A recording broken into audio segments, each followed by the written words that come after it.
Okay बच्चों, तो last class में हम लोगों ने हेलिकल पाथ के बारे में पढ़ा था, है ना। और लास्ट में जब हमने अभी बस पिच के बारे में पढ़ा। अब देखो, जैसे हमसे कहा जाए कि भाई भाई सिचुएशन ले रहा हूँ,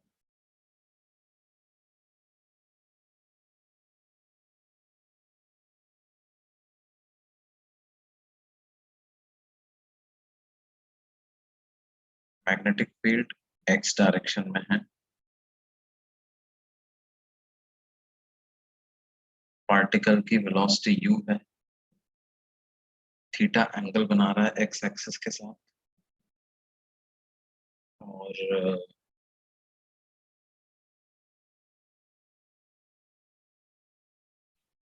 तो हमने देखा था भाई पाथ जो होगा वो इसका हेलिकल होगा। मान लो हमसे कहा जाए कि find x y and z coordinates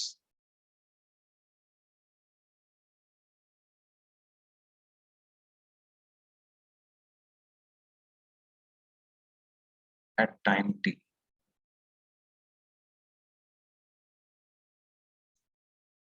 तो वो हम कैसे कैलकुलेट करेंगे बच्चों? एक्स कोऑर्डिनेट का तो बड़ा सिंपल सा हिसाब है, वो तो u cos theta into t हो जाए। वाई जेड प्लेन में इसके मोशन की बात करूं, कोऑर्डिनेट एक्सिस को इस तरह से रोटेट करते हैं हम 90 डिग्री एंगल से, तो मेरे पास कुछ ऐसा बन जाएगा, y axis will remain intact, positive z axis left में चला जाएगा, x axis positive x axis बाहर आ जाएगा, और राइट साइड में हो जाएगी क्या, negative Z axis.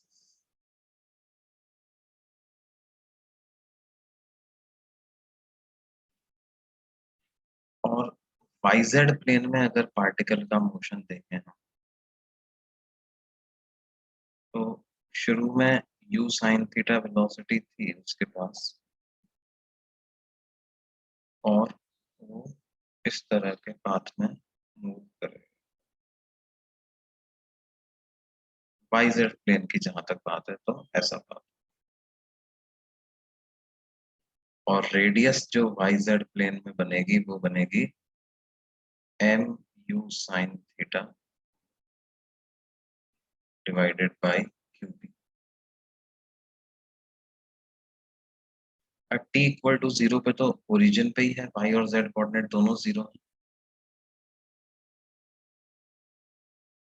Angular velocity अगर पता करनी है वाई जेड प्लेन में रोटेशन की, तो वो u by R Y Z ऐसा लिख सकता हूँ, तो वो value Q B by M ही आएगी, u sine theta divided by R Y Z, तो it will come out to be q B by m. तो t टाइम पे क्या होगा, let's say I consider this angle as theta, तो theta theta क्या, ये एंगल हो जाएगा बेसिकली कितना बेटे, ओमेगा टी। ये वाला एंगल जो हो जाएगा, दिस एंगल विल बिकम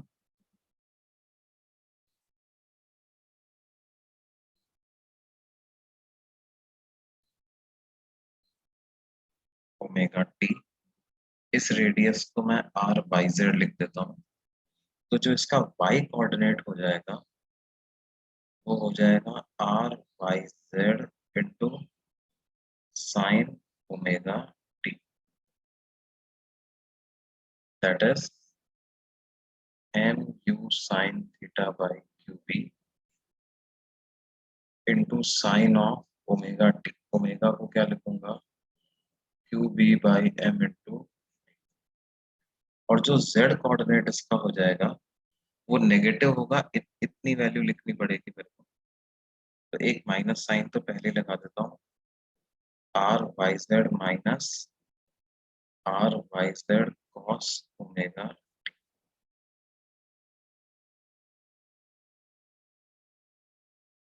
तो आर वाई जेड यहाँ से कॉमन आ गया, one minus cos omega t, r Y z को क्या लिख देंगे बेटे, m you sine theta by Q b into 1 - cos of Q B by M into, yes.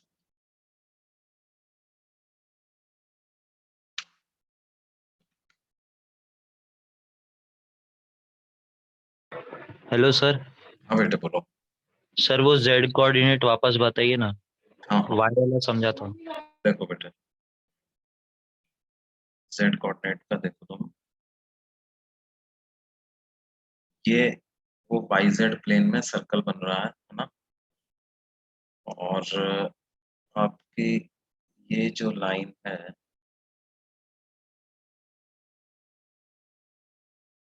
This line is y axis, और ये जो लाइन,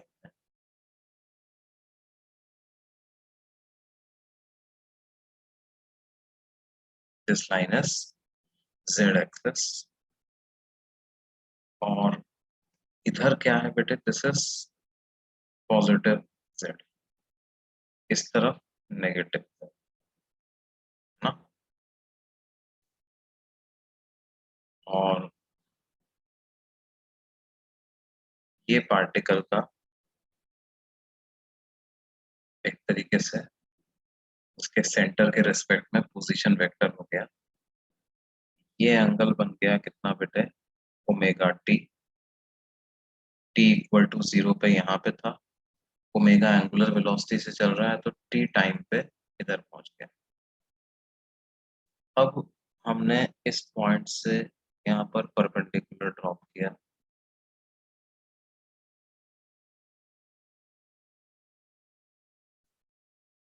तो हमें ये वाली डिस्टेंस निकाल, ये डिस्टेंस जो आ जाएगी तो उस डिस्टेंस का नेगेटिव कर दूंगा मैं, तो मेरे को जेड कोऑर्डिनेट मिल जाएगा, राइट। अब ये क्या है, आर वाई जेड है, m you sine theta by Q B.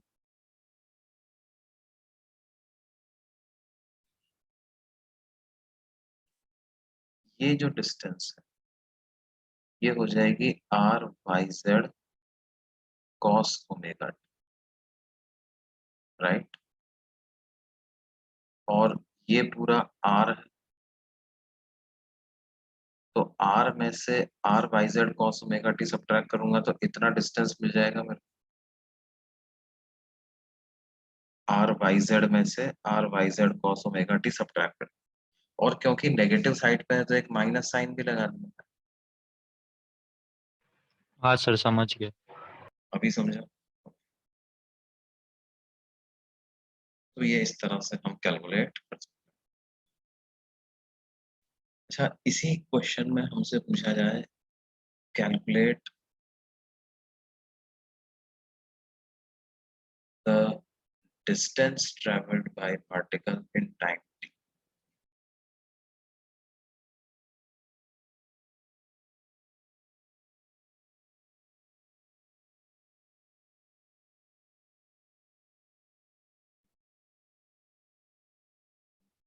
तो वो कितना होगा बेटा?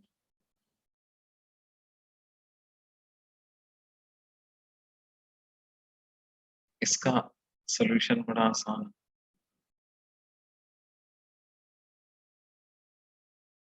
डिस्टेंस को आप u इंटू टी लिख सकते हो।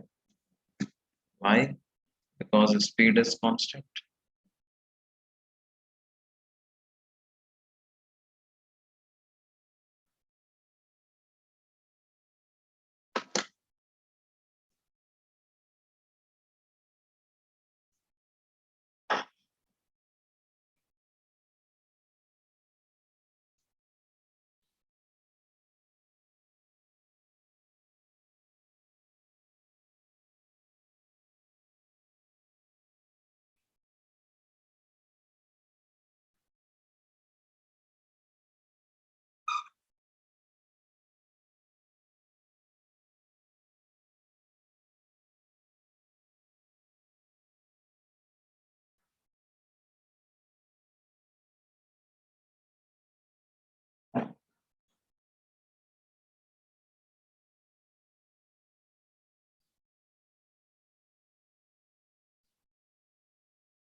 बेटे क्या स्पीड कांस्टेंट रहेगी पार्टिकल की? ये हमने पढ़ा है मैग्नेटिक फील्ड जो है वो सिर्फ डायरेक्शन ऑफ मोशन को ही बदल सकता है, स्पीड को बदल नहीं सकता। और यहाँ पे तो सिर्फ मैग्नेटिक फील्ड ही है, तो इसलिए स्पीड को हम निश्चित रूप से बोल सकते हैं कि कांस्टेंट ही रहेगी। हमसे कहा जाए कि velocity vector of the particle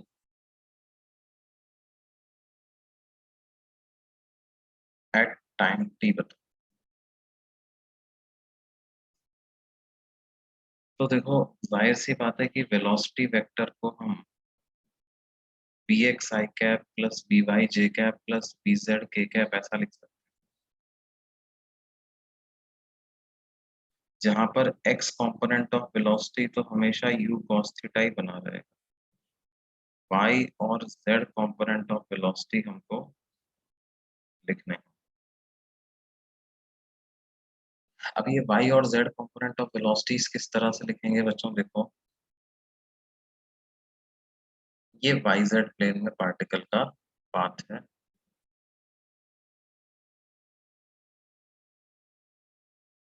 और ये डायरेक्शन नेगेटिव z एक्सिस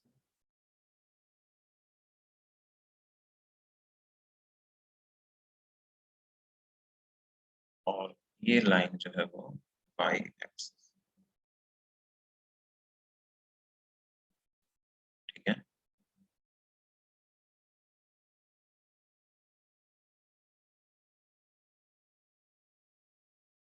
और अगर आप देखोगे तो कुछ ऐसा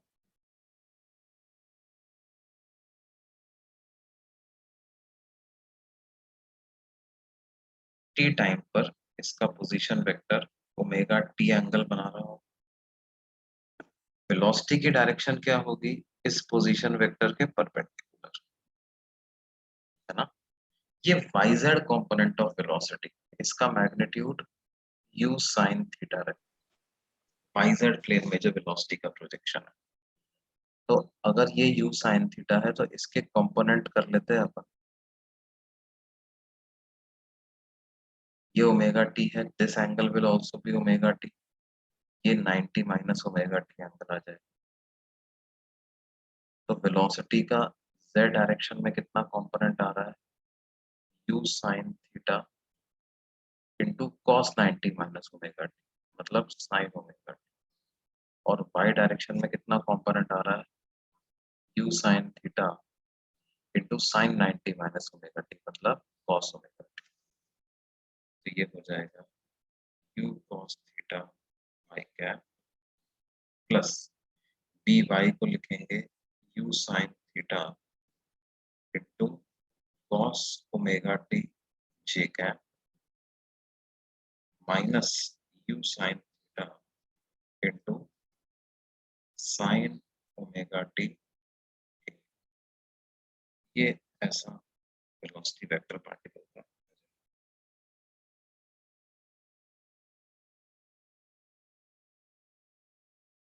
इसका आप मैग्नीट्यूड निकालो किसी भी इंस्टेंट पे, that will come out to be q only.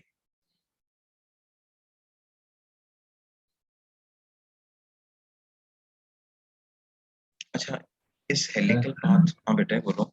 वो u sin थीटा स्पीड कैसे लिए? मैं समझा नहीं बेटे, क्या बोल रहे हैं? वो जो u sin थीटा लिखा है ना, हाँ, जिसको कंपोनेंटाइज किया है, वो कैसे लिखा है? ये u sin थीटा कैसे आया? भाई देखो, हमें ये पता है कि इस yz प्लेन में इनिशियल वेलोसिटी पार्टिकल की u sin थीटा थी, u cos theta was along x axis yes sir. And u sin theta was along y axis, है ना। Yes sir. और पार्टिकल पे जो फोर्स लग रहा है वो v क्रॉस b के हिसाब से देखोगे तो इस डायरेक्शन में लग रहा है ना, q u b sin theta, ऐसा फोर्स लग रहा है पार्टिकल। अब देखो ये जो फोर्स है वो इस वेलोसिटी के कंपोनेंट के परपेंडिकुलर, तो शुरू में वेलोसिटी के मैग्नीट्यूड में कोई चेंज नहीं आएगा, फिर जैसे ही पार्टिकल की वेलोसिटी थोड़ी एंगल से रोटेट हो जाएगी, फिर से क्या होगा, फोर्स वेलोसिटी के परपेंडिकुलर हो जाएगा। तो फिर से हम देखेंगे कि कोई चेंज इसमें नहीं आएगा, है ना। तो ऐसा करते करते आप चलोगे तो क्या होगा बेटे, आप पाओगे कि ये जो u साइन थीटा वाला जो कंपोनेंट है ये भी कांस्टेंट ही रहेगा, उसमें भी कोई चेंज, वो हमेशा u साइन थीटा का u साइन थीटा ही रहेगा। वेलोसिटी का जो कंपोनेंट है yz प्लेन में, that will always remain u sine. ठीक है सर। इसको आप ऐसे भी समझ सकते हो भाई, देखो ओवरऑल स्पीड u ही रहने वाली है इसकी, है ना। हाँ तो sir. u square is equal to under root of vx square plus vy square plus vz square. अब vx स्क्वायर तो u cos थीटा ही रहेगा, क्योंकि उधर तो कोई फोर्स लग नहीं रहा, हाँ तो u square cos square theta plus vx square plus vy square. इस पूरी इक्वेशन को स्क्वायर कर दोगे तो क्या मिल जाएगा, u square is u square cos square theta, sorry यहाँ पर आएगा vy and vz VZ plus vy square plus vz square. तो vy square plus vz square की वैल्यू क्या आ जाएगी बेटा, U u square square cos minus u square cos square theta, that is u square sine sin square. मतलब yz plane में जो resultant velocity इसकी आ रही है, that will always remain u sine theta, है ना। तो ये t टाइम पर भी हमने इसको सीधे कितना मान लिया, u U sine sin। Theta. ठीक है सर।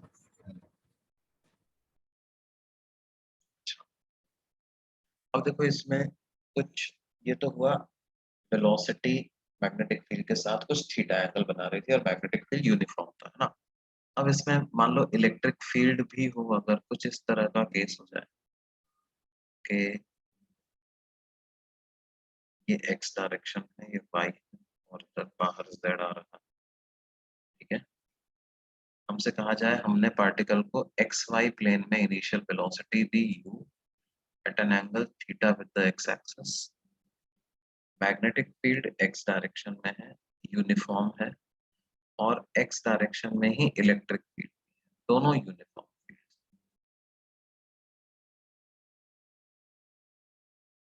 तो अब इसको हम कैसे सॉल्व करें,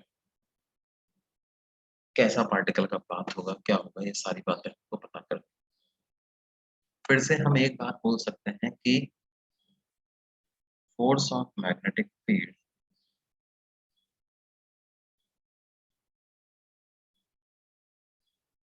will act only in yz plane,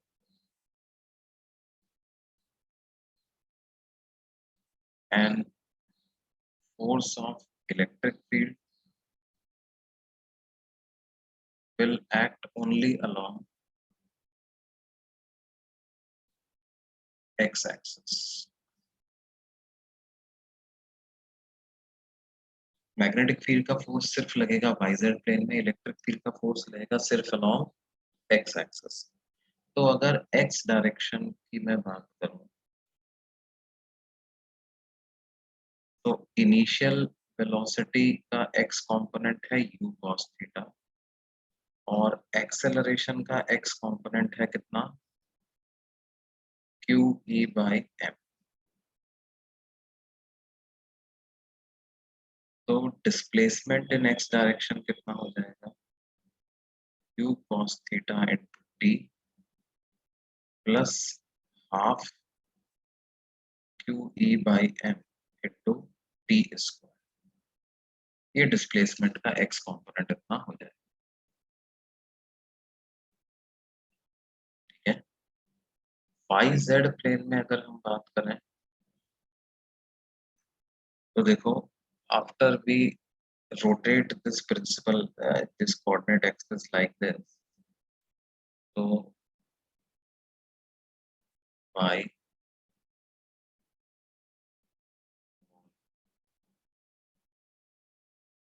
इधर हो जाएगा माइनस z, इधर हो जाएगा प्लस z, और बाहर हो जाएगा क्या, x एक्सिस। तो YZ प्लेन की जहां तक बात है बच्चों, इसमें तो फिर से वही स्थिति आ गई कि वेलोसिटी u sin थीटा है ना, मैग्नेटिक फील्ड x एक्सिस के अलॉन्ग। अच्छा, इलेक्ट्रिक फील्ड का YZ प्लेन में कोई फोर्स नहीं आ रहा, तो YZ प्लेन में तो अभी एक ही फोर्स लग रहा है, वो इस डायरेक्शन में लग रहा है, इधर पॉजिटिव Z एक्सिस आएगा और इधर negative Z axis।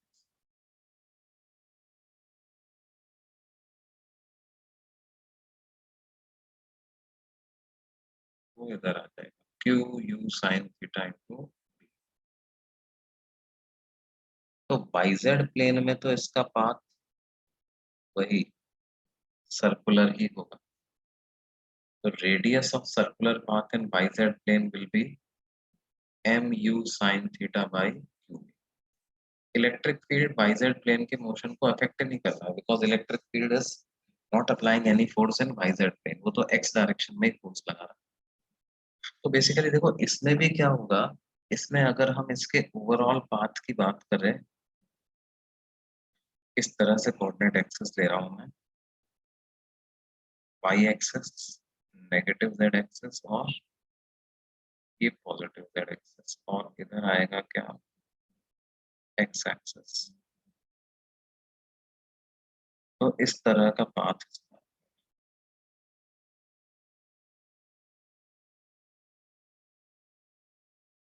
लेकिन यहाँ पर एक बात ध्यान दो बच्चों के, इस पाथ का जो पिच है ना, वो धीरे धीरे बढ़ता जाए, क्योंकि x डायरेक्शन में नाउ इट हैज एक्सेलरेशन, तो this pitch will keep on increasing with time. पहले वाले टाइम में कम दूरी चलेगा, दूसरे वाले में ज्यादा, फिर और ज्यादा, फिर ये जो पिच है, this pitch will keep on increasing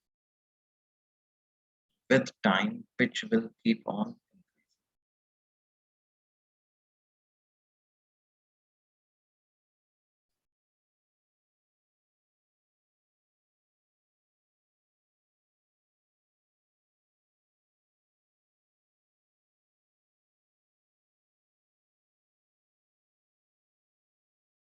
ठीक है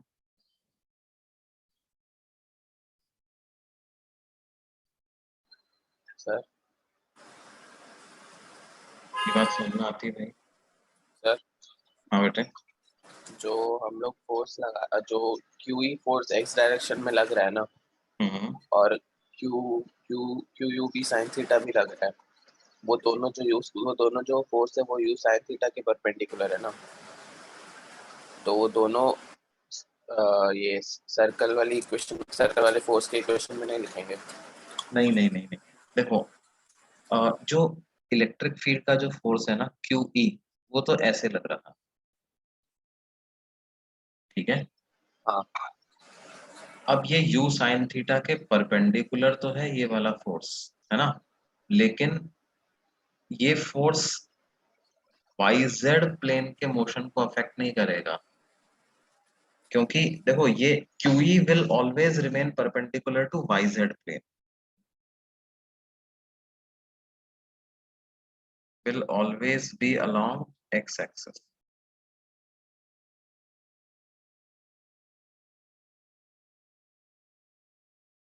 जबकि ये जो QUB साइन थीटा वाला जो फोर्स है ना, इसकी डायरेक्शन देखो वेलोसिटी के साथ लिंक्ड है, जैसे जैसे वेलोसिटी की डायरेक्शन बदलेगी, इस QUB साइन थीटा वाले फोर्स की डायरेक्शन भी बदलती जाएगी,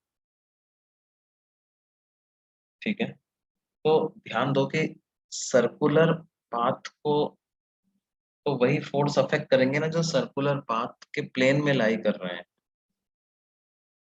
भाई हम हाँ इक्वेशन क्या लिखते हैं, net force towards centre is equal to mv²/r, ऐसा ही तो लिखता है। तो क्या ये QE का फोर्स सेंटर की तरफ आ रहा है क्या, वेलोसिटी के परपेंडिकुलर, तो it is not towards the centre. हाँ सर समझ गया।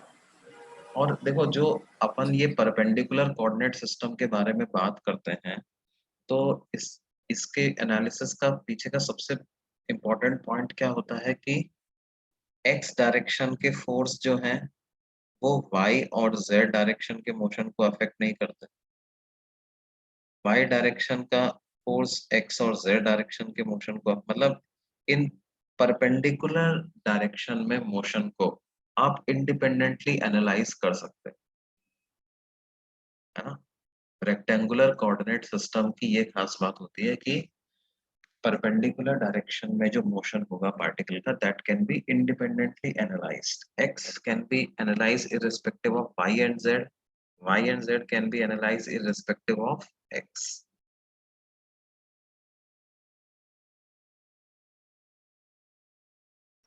हाँ सर, समझ गया।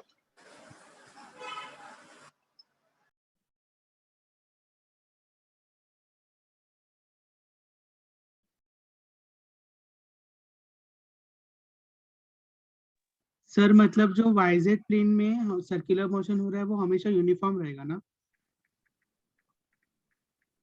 क्या बेटे?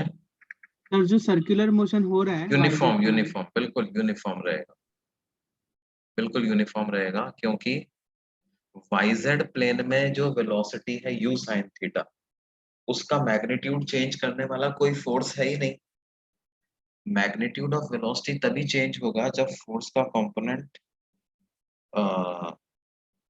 वेलोसिटी की डायरेक्शन में आए। अगर वेलोसिटी के परपेंडिकुलर डायरेक्शन में ही है फोर्स, तो फिर वेलोसिटी का मैग्नीट्यूड चेंज नहीं हो सकता।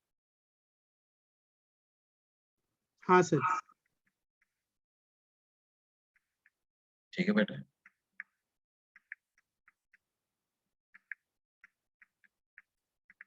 अब देखो इसमें क्या है, और हम एग्जाम्पल इसमें लेते हैं। एक बड़ा इम्पोर्टेंट और इंटरेस्टिंग एग्जाम्पल है, देखो।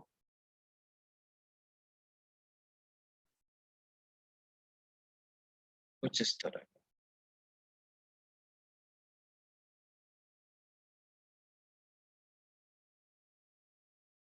मैग्नेटिक फील्ड की डायरेक्शन हमें दी हुई है गोइंग इनटू द प्लेन, ठीक है,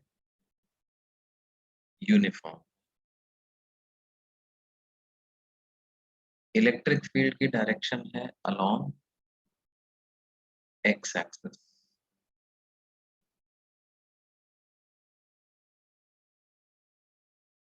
और इलेक्ट्रिक फील्ड भी यूनिफॉर्म। और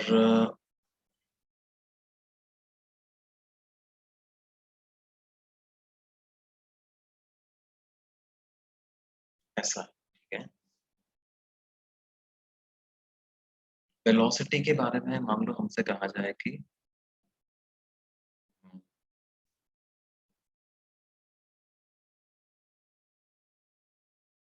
मान लेते हैं at t equal to 0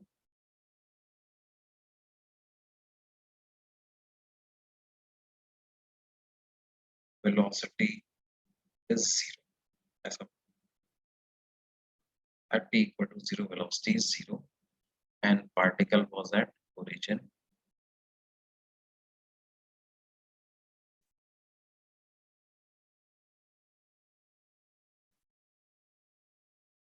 and particle was at,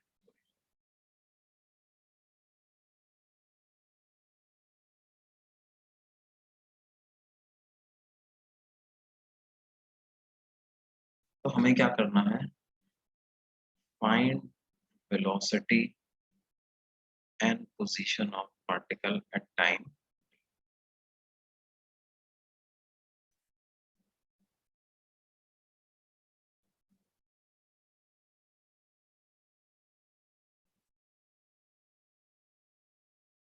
find velocity and position of particle at time t।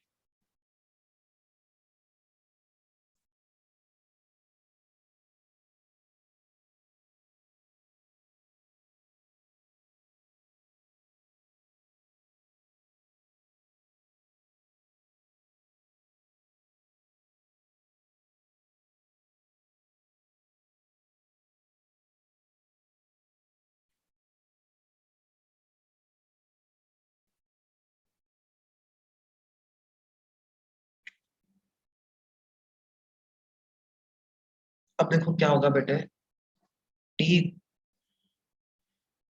क्या इस पार्टिकल पे z डायरेक्शन में कोई फोर्स लगेगा क्या? नहीं सर। z डायरेक्शन में कोई फोर्स नहीं लगेगा, since magnetic field is along z axis.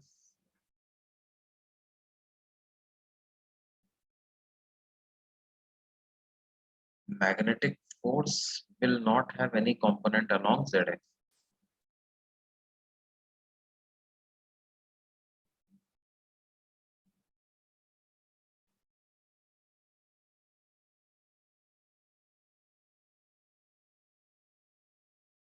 ठीक है, and force of electric field will always be along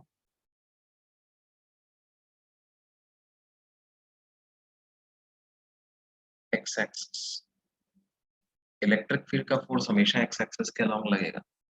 इसका मतलब क्या है, z डायरेक्शन में कोई फोर्स इस पे लगेगा ही नहीं कभी।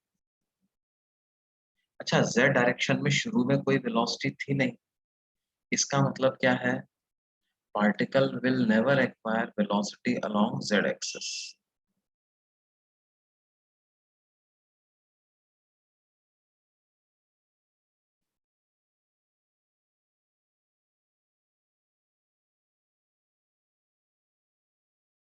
z एक्सिस के अलोंग पार्टिकल के पास कुछ वेलोसिटी आ ही नहीं पाएगी। ठीक है,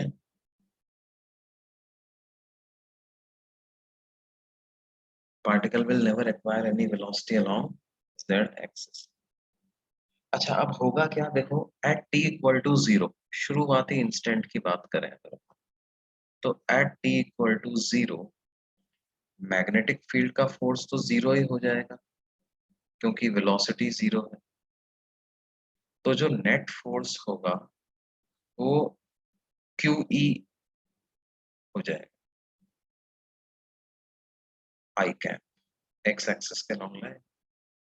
इसका मतलब एक्सेलरेशन t इक्वल टू 0 पर कितना हो जाएगा बेटे, QE by m i cap. This will be acceleration कब, at t equal to 0। Acceleration at t equal to 0 is QE by m i cap. ठीक है,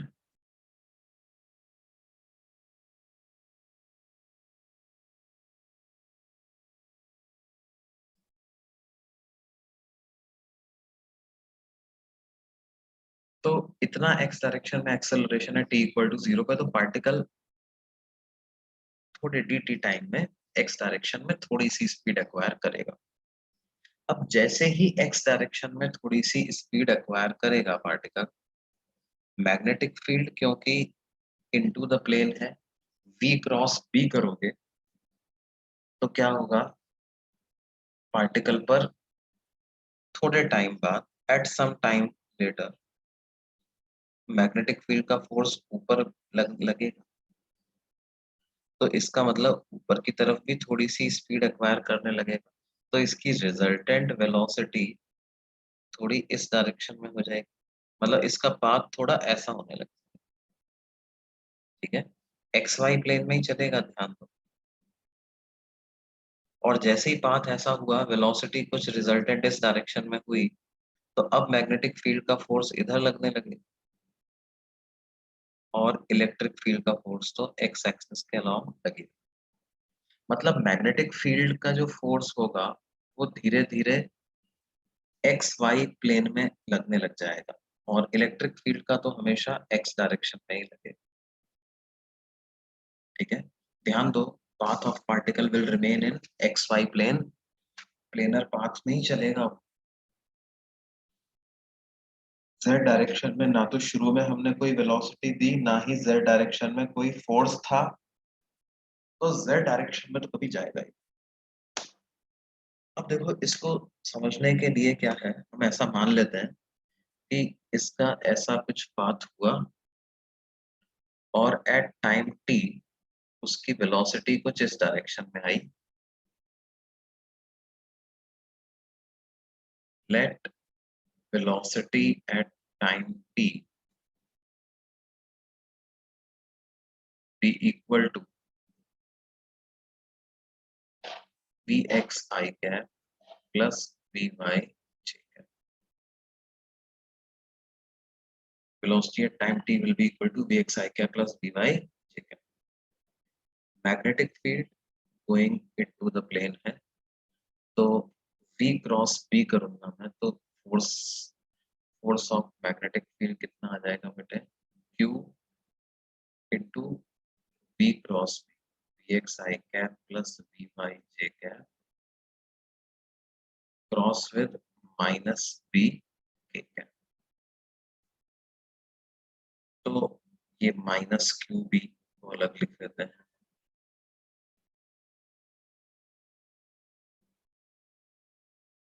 वी एक्स आई क्रॉस के करेंगे तो आई जे के होता है, आई क्रॉस के करोगे तो माइनस जे आ जाएगा, और जे क्रॉस के करोगे तो आई कैप आ जाएगा, तो plus v y i cap, तो ये आ जाएगा minus q b v y i cap plus q b v x j cap. ये मैग्नेटिक फील्ड का फोर्स इतना आ जाएगा। तो नेट फोर्स पार्टिकल पे कितना हो जाएगा बेटा, क्यू ई आई कैप, तो Q E minus Q V Y B कितना I cap plus Q we x B कितना जे कैप। ये किसी जनरल टी टाइम का फोर्स आ गया, तो एक्स कंपोनेंट ऑफ फोर्स कितना आ गया बेटे, q into e minus v y into b, और y कंपोनेंट का फोर्स कितना आ गया, q into v x into, तो एक्सेलरेशन का x कंपोनेंट कितना आ जाएगा, q by M into e minus v y into b, और एक्सेलरेशन का y कंपोनेंट आ जाएगा q v x b by.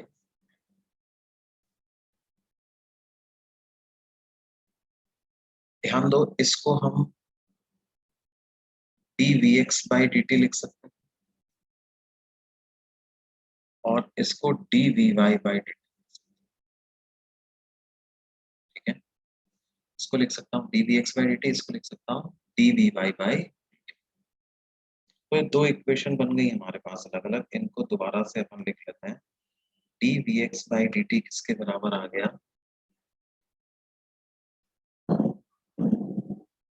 S q into e minus v y into b के बराबर, और d we Y by D t किसके बराबर आ गया, q into v x into b के, है ना। अब देखो आप ऐसा करो, इस इक्वेशन 1 जो है इसको एक बार और डिफरेंशिएट कर दो with respect to time. Differentiate equation 1 with respect to t, तो LHS में क्या बन जाएगा, d two v x by D t square is equal to q e का डिफरेंशिएशन 0 और minus q b into d we Y by D t. ये equation number 3।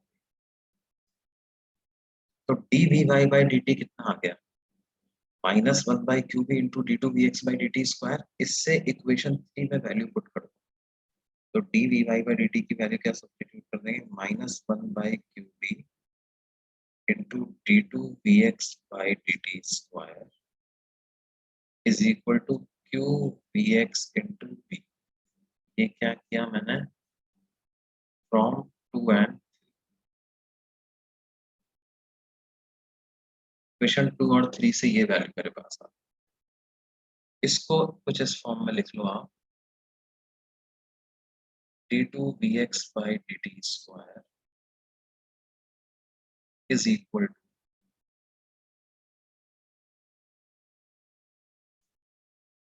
एक m भी आएगा डिवाइड बाई m, यहाँ पर भी डिवाइड बाई m आएगा।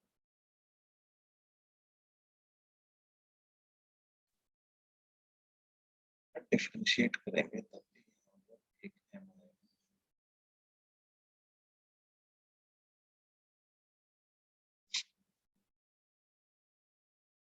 और m और यहाँ पर m आएगा। तो d2 vx by dt square कितना आ जाएगा बेटे, q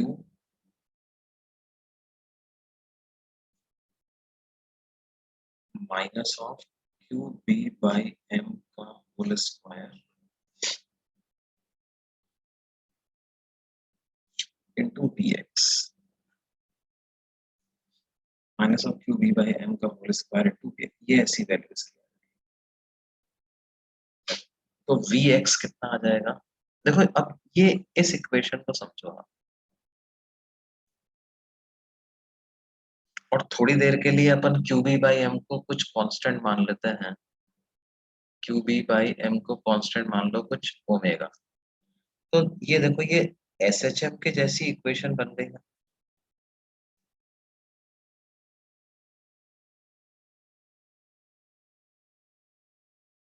मतलब इस इक्वेशन का जो सॉल्यूशन है, एस एच एम की स्टैंडर्ड इक्वेशन क्या होती है बेटे, d two x by D t square is equal to minus omega square x, ऐसी होती।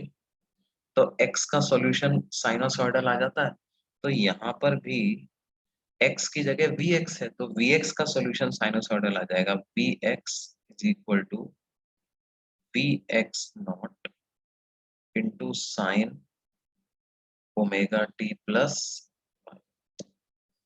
और फाई की वैल्यू तो जीरो आ जाएगी, हमें पता है at t equal to zero velocity का x कंपोनेंट जीरो था, इसका मतलब vx को मैं लिख सकता हूँ vx naught into sine omega T. अब अगर ये vx नॉट की वैल्यू आपको पता लगानी है तो पता लगाना भी आसान है।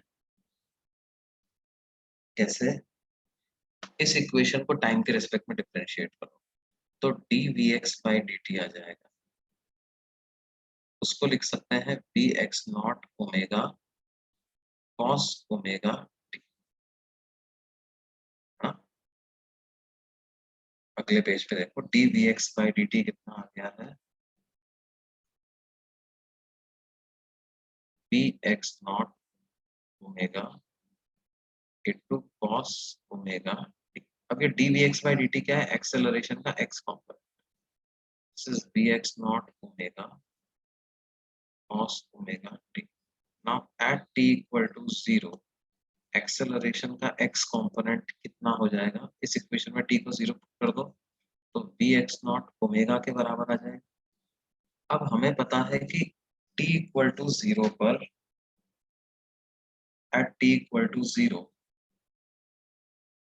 मैग्नेटिक फील्ड का फोर्स तो जीरो था, तो एक्सेलरेशन का x कंपोनेंट सिर्फ qe बाई m था, तो इन दोनों को इक्वेट कर दो, vx naught omega is equal to qe by m। तो vx नॉट की क्या वैल्यू आ जाएगी बेटे, qe by m omega, and what was omega, omega को हमने qb बाई m अज्यूम किया था, ये वैल्यू e बाई b के बराबर है। तो एट टाइम t वेलोसिटी का x कंपोनेंट कितना आ गया बेटे, e by b into sine omega t, that is qb by m into,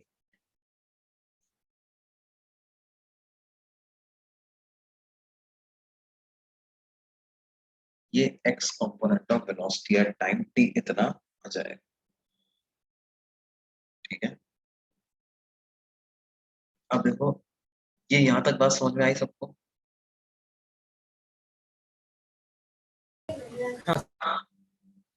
sir hmm sir ये पार्टिकल का हम लोग ने मतलब पूरा सॉल्यूशंस किया तो हम लोग को साइनोसॉइड मतलब एसएचएम जैसा कुछ आया, तो फिर इसका मोशन एग्जैक्टली कैसा होगा वो बताइए नहीं। इसका मोशन एग्जैक्टली है, अभी बताते हैं तुमको, है ना। इसका मोशन जो होगा ना बेटे, उसकी इक्वेशन हम अभी डिराइव कर लेंगे। वैसे मैं तुम्हें बता दूं, इसका मोशन साइक्लॉइडल होगा। कैसा होगा, उसको, उस पाथ को क्या बोलते हैं, साइक्लॉइडल। देखो जैसे क्या हुआ था, पार्टिकल को हमने ऐसा ओरिजिन पे छोड़ा था, शुरू में एक्स डायरेक्शन में वेलोसिटी आई, और धीरे धीरे इसका पाथ ऐसे चेंज होता गया। एक टाइम आएगा कि अ, जो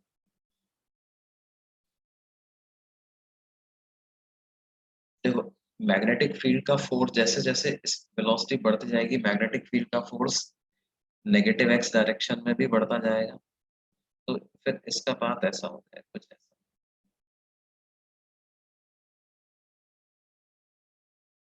है ना। साइक्लॉइड, जैसे साइकिल जब मूव करती है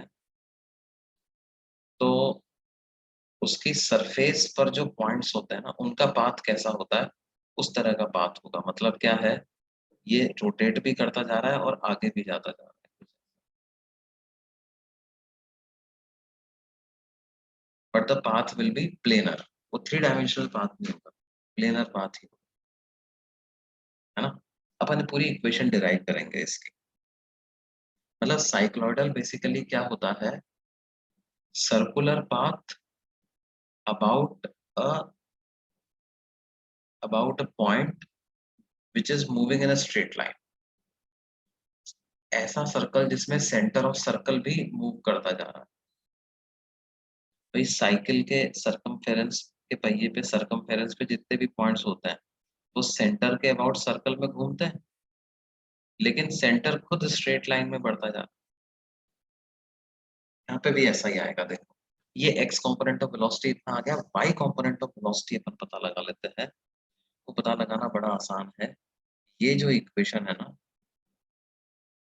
या सिंपली इक्वेशन 1 में पुट कर दो। इक्वेशन 1 क्या है, dvx by dt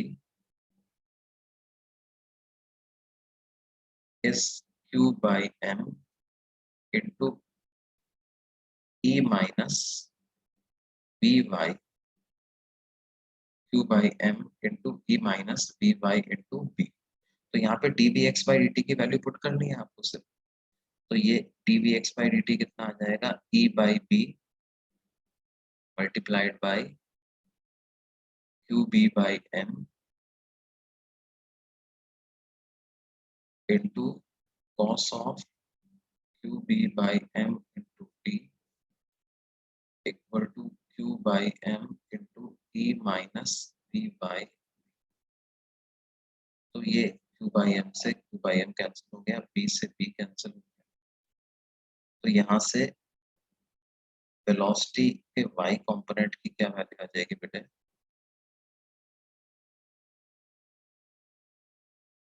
e divided by b into 1 minus cos of qb by m into t। ये वेलोसिटी के y कंपोनेंट की इतनी वैल्यू आ जाएगी, ठीक है। अब एक बार y और x कंपोनेंट पता चल गए, तो इनको अपन इंटीग्रेट कर दें, तो मेरे को x और z कोऑर्डिनेट पता चल जाए। x कोऑर्डिनेट क्या होगा, इंटीग्रेशन ऑफ bx dt, ठीक है। और 0 से t तक इंटीग्रेट कर, तो क्या आ जाएगा, देखो इसका इंटीग्रेशन करेंगे e by B into q B by m से डिवाइड कर देंगे तो m बाई क्यू बी, और साइन का इंटीग्रेशन हो जाएगा माइनस कॉस, तो minus cos of Q B by M into t, और इंटीग्रेशन की वैल्यू 0 से t तक रखें।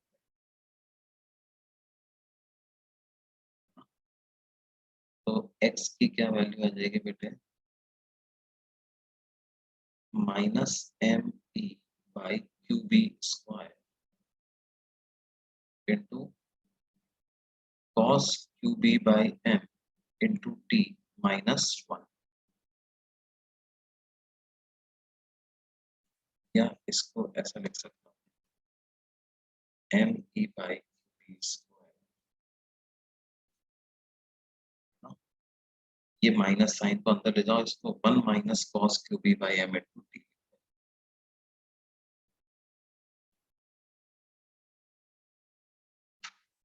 उसी तरह से y कोऑर्डिनेट अगर पता लगाना है हमें, तो इंटीग्रेशन ऑफ dy dt कर दें, उसको भी 0 से t तक इंटीग्रेट। अब dy की वैल्यू क्या है? dy की वैल्यू है e by b 1 minus cos qb by m into t।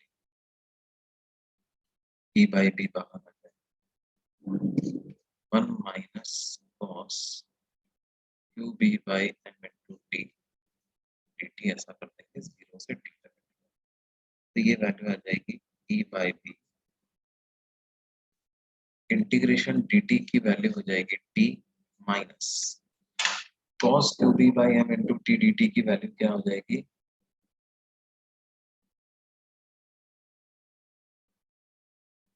sin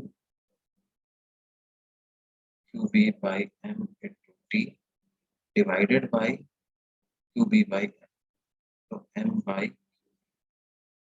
और 0 से t तक इसको इंटीग्रेट करेंगे तो यही आ जाएगा y कोऑर्डिनेट इतना। और देखो इसको तुम इस तरह से लिख लो, x minus m e by qb square is equal to minus of m e by qb square into cos qb by m into t, और y को अपन ऐसे लिख लें y minus e t by b, y minus e t by b is equal to minus m e by qb square into sine omega t। और इन दोनों equations को square and add करो, तो क्या मिल जाएगा बेटे? x minus m e by qb square का whole square plus y minus e t by b का whole square is equal to m square e square by q square into b की power 4। अब इसको आप एक circle की equation से compare करो, x माइनस x1 का whole square plus y minus y1 का whole square is equal to r square, जहाँ पे x1, y1 की क्या वैल्यू आ रही है बेटे? x1, y1 की वैल्यू आ रही है m e by qb square comma e t by b। मतलब वो जो सर्कल है उसका x कोऑर्डिनेट तो फिक्स है, उसके सेंटर का x कोऑर्डिनेट तो फिक्स है, लेकिन y कोऑर्डिनेट टाइम के साथ बदलता जा रहा है ना? तो मतलब क्या हो गया देखो, इसका जो पाथ है ये x है, ये y का, तो x coordinate of the circular path is fixed, लेकिन जो सेंटर ऑफ सर्कुलर पाथ का जो y कोऑर्डिनेट है वो चेंज होता था। ठीक है, तो इसका जो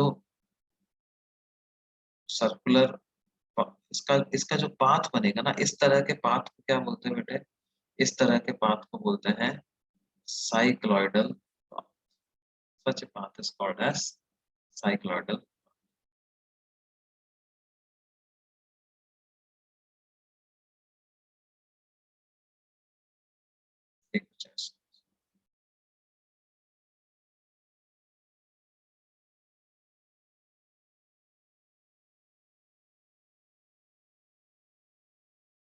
ठीक है, काफी लेंदी है ये, है ना?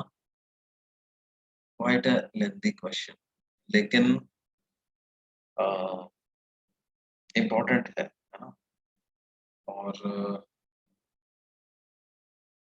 It is given in HC Verma also, HC Verma में भी ये दिया हुआ है, तो इसका एनालिसिस काफी अच्छा है। और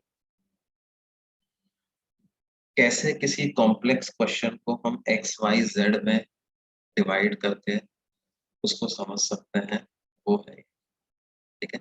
हालांकि इसका एक तरीका छोटा वाला भी है, वो भी तुमको बताऊंगा मैं। देखो कैसे, पहले एक बार इसको समझ लो हमने क्या किया, पूरे को समझ लेते हैं, ठीक है। यहाँ से क्वेश्चन चालू होगा।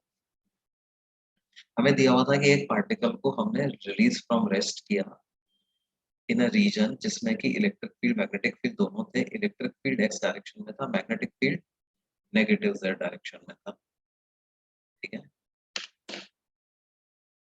अब इस तरह के पार्टिकल का पाथ कैसा होगा ये हमें पता करना है। हमने कहा साहब देखो, मैग्नेटिक फील्ड जेड डायरेक्शन में, इसका मतलब मैग्नेटिक फील्ड तो जेड डायरेक्शन में कोई फोर्स नहीं लगाएगा, और इलेक्ट्रिक फील्ड एक्स डायरेक्शन में तो वो सिर्फ एक्स डायरेक्शन में ही फोर्स लगाएगा। हमें दो बातें पता चल गई, मैग्नेटिक फील्ड का फोर्स जेड डायरेक्शन में हो नहीं सकता, इलेक्ट्रिक फील्ड का फोर्स सिर्फ एक्स डायरेक्शन में हो सकता है। इसका मतलब मैं जेड डायरेक्शन में कोई भी फोर्स इस पे नहीं आ सकता, ना ही जेड डायरेक्शन में हमने इसको शुरू में कुछ वेलोसिटी दी। इसका मतलब क्या है बेटे, जेड डायरेक्शन में ये मूव ही नहीं करेगा, अगर मूव करेगा तो सिर्फ किधर मूव करेगा, एक्स वाई प्लेन में मूव करेगा। अब एक्स डायरेक्शन में तो नजर आ रहा है इलेक्ट्रिक फील्ड है, तो वो एक्स डायरेक्शन में इसको वेलोसिटी दे देगा। जैसे ही इलेक्ट्रिक फील्ड इसको एक्स डायरेक्शन में वेलोसिटी देगा, जैसे ही इलेक्ट्रिक फील्ड इसको क्या करेगा बेटे, एक्स डायरेक्शन में वेलोसिटी देगा, वैसे ही मैग्नेटिक फील्ड का फोर्स किधर आ जाएगा, V क्रॉस B के हिसाब से ऐसे ऊपर की तरफ मैग्नेटिक फील्ड का फोर्स आ जाएगा। तो वो जो ऊपर की तरफ मैग्नेटिक फील्ड का फोर्स आया है, वो ऊपर की तरफ भी कुछ वेलोसिटी इसको दे देगा, तो इसकी रिजल्टेंट वेलोसिटी कुछ ऐसे एंगल पे हो जाएगी धीरे धीरे। शुरू में ऐसे चलना चालू करेगा, फिर ऐसा बेंड हो जाएगा, और जब ऐसे बेंड हो जाएगा तो मैग्नेटिक फील्ड का फोर्स कुछ इधर आ जाएगा बी क्रॉस बी के हिसाब से। मतलब मैग्नेटिक फील्ड के फोर्स का वाई कंपोनेंट भी होगा, एक्स भी होगा। इलेक्ट्रिक फील्ड का फोर्स तो सिर्फ एक्स डायरेक्शन, ठीक है। सिर्फ t इक्वल टू 0 की सिचुएशन की बात करें तो मैग्नेटिक फील्ड का फोर्स 0 है, क्यों, क्योंकि वेलोसिटी, सिंस वेलोसिटी implies नहीं, तो क्या, since velocity is, तो इसका मतलब नेट फोर्स सिर्फ कितना आ गया, QE I कैप बराबर आ गया। तो एक्सेलरेशन भी कितना आ गया, QE by M I cap. ये कब की बात है, एट t इक्वल टू 0 की सिर्फ बात है। आगे चले अपन, तो हमने कहा था भाई आगे जाकर के वेलोसिटी कुछ ऐसे हो जाएगी, तो हमने मान लिया let velocity at time t be bx I cap plus b by j cap. तो मैग्नेटिक फील्ड का फोर्स कितना हो जाएगा उस समय पर, q b cross b, formula लगाया, क्यू बी क्रॉस बी की वैल्यू पुट कर दी, बी वेक्टर पुट कर दिया, इसका क्रॉस मल्टीप्लाई किया, तो मैग्नेटिक फील्ड का फोर्स कुछ इस तरह का आ गया। अच्छा, नेट फोर्स लिखेंगे तो इलेक्ट्रिक फील्ड का फोर्स भी ऐड कर देंगे। इलेक्ट्रिक फील्ड का फोर्स कितना है, क्यू ई आई कैप। तो ये आई कैप डायरेक्शन में मैग्नेटिक फील्ड फोर्स के अलावा एक इलेक्ट्रिक फील्ड का फोर्स भी आ जाएगा, और जे कैप डायरेक्शन में तो सिर्फ मैग्नेटिक फील्ड का फोर्स ही रहेगा। एक्स डायरेक्शन में नेट फोर्स इतना आ गया, वाई डायरेक्शन का नेट फोर्स इतना आ गया, इसको मास से डिवाइड कर दिया तो एक्स डायरेक्शन का एक्सेलरेशन आ गया, उसको d b x by D t लिख दिया, और वाई कंपोनेंट ऑफ फोर्स को मास से डिवाइड कर दिया तो वाई डायरेक्शन का एक्सेलरेशन आ गया, उसको d we Y by D t लिख दिया। हमने इन दोनों इक्वेशंस को वापस कॉपी कर दिया अगले पेज में, D we x by D T इतना है, D we Y by D T.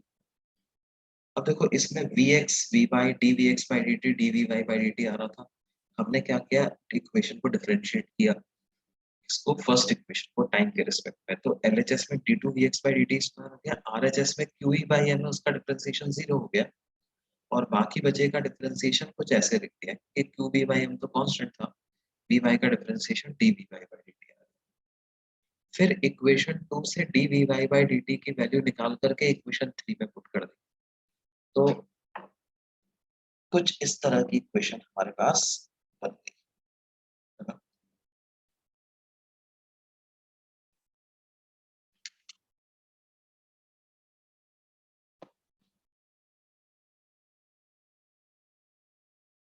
D we Y by D t की क्या वैल्यू पुट कर दी बेटे मैंने, q B by M into v x, है ना।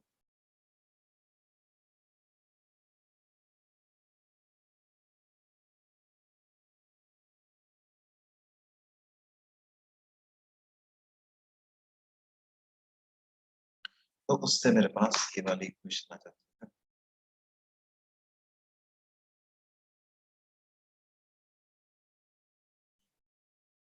इसको आगे ऐसे लिख,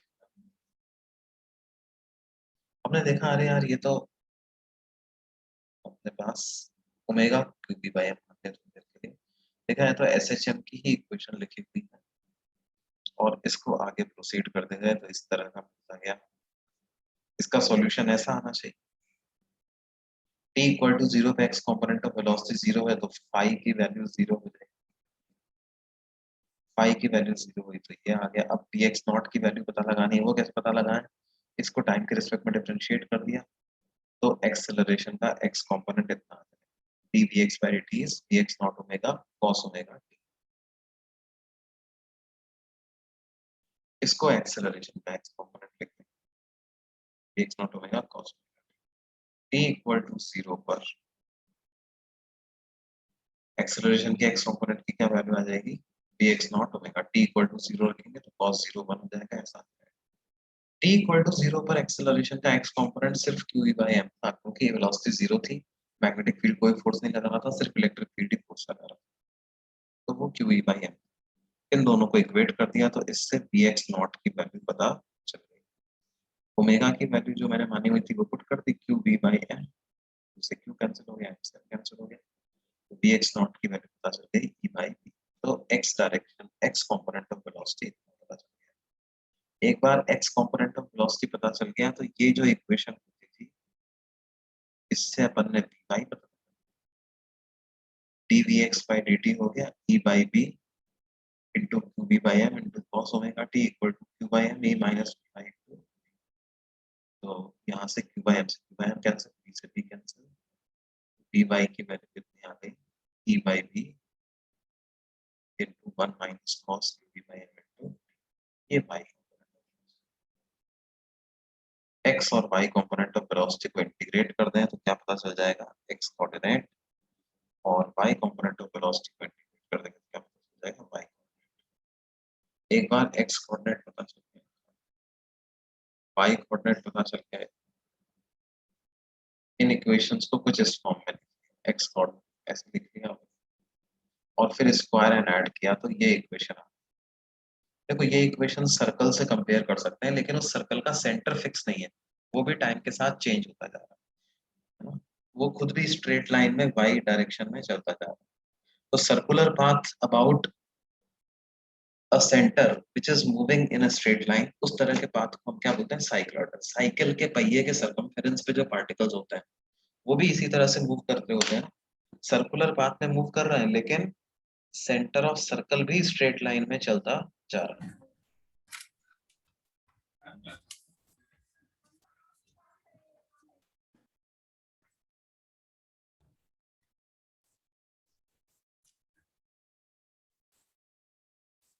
ठीक है बेटे। सर हाँ बेटे बोलो। सर अगर ऐसा कोई इक्वेशन रहेगा जिसमें सेंटर ऑफ सर्कल किसी स्ट्रेट लाइन के हिसाब से नहीं जा रहा है लेकिन कोई कर्व के सपोज पैराबोला के हिसाब से जा रहा है, तभी भी उसको साइक्लॉइड ही बोलेंगे। हाँ हाँ हाँ, तभी भी उसको बोलेंगे साइक्लॉइडल।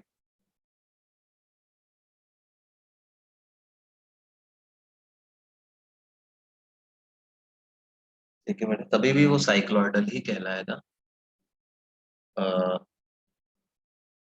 मूविंग मूविंग सेंटर होना चाहिए उसका, है ना,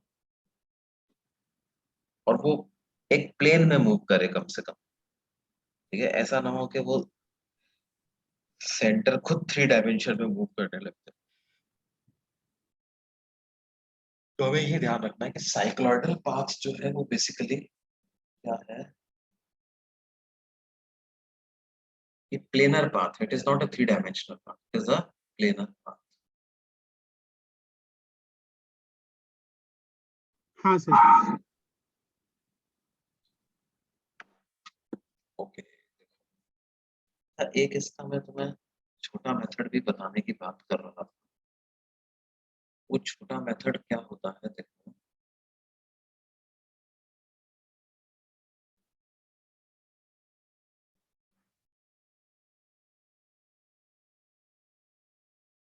देखो हमने ये बात करी थी कि मैग्नेटिक फील्ड का जो फोर्स होता है ना, force of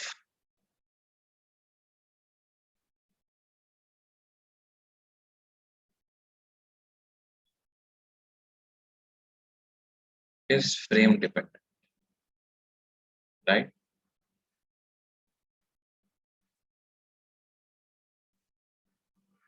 force of magnetic field कैसा होता है बेटे, फ्रेम डिपेंडेंट होता है, क्योंकि मैग्नेटिक फील्ड के फोर्स का क्या फॉर्मूला होता है, क्यू वी क्रॉस, ठीक है। तो because velocity is frame dependent, इसलिए मैग्नेटिक फील्ड का फोर्स भी कैसा आता है बेटे, फ्रेम डिपेंडेंट ही आता है।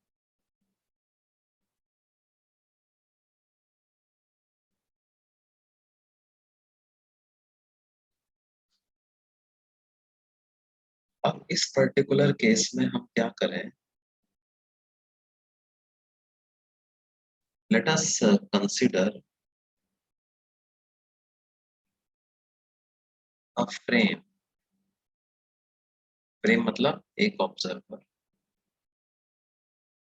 Moving with a constant velocity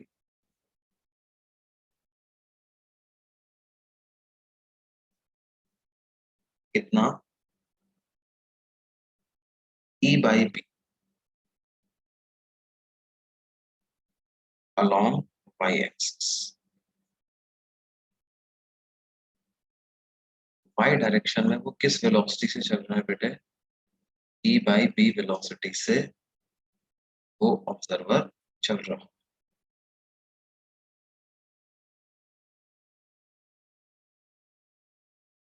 तो उस ऑब्जर्वर के रेस्पेक्ट में अगर मैं देखूंगा तो मैग्नेटिक फील्ड क्योंकि z डायरेक्शन में है, अच्छा, उस ऑब्जर्वर को ऐसा लगेगा कि एट t इक्वल टू 0 ये जो पार्टिकल है ये नीचे की तरफ जा रहा है,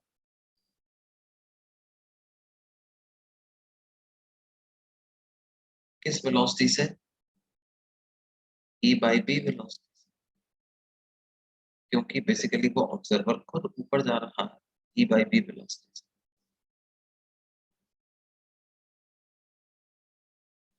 अच्छा, एक चीज और है, टोटल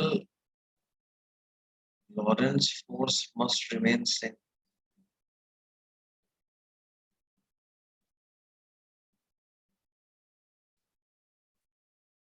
तो at t equal to 0 what was total Lorentz force, it was QEI क्या, और अब कितना हो जाएगा ये,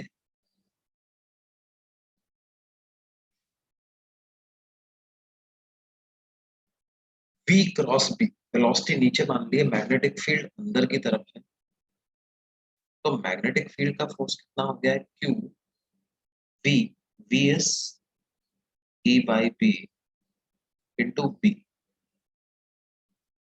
इतना I कैप, इसका मतलब इस फ्रेम में electric field must vanish,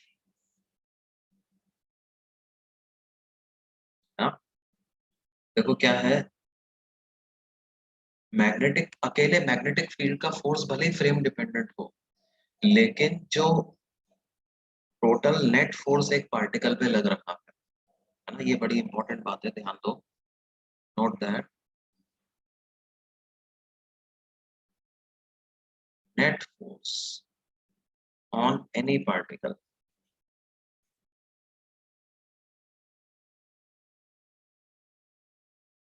will remain same in all inertial frames.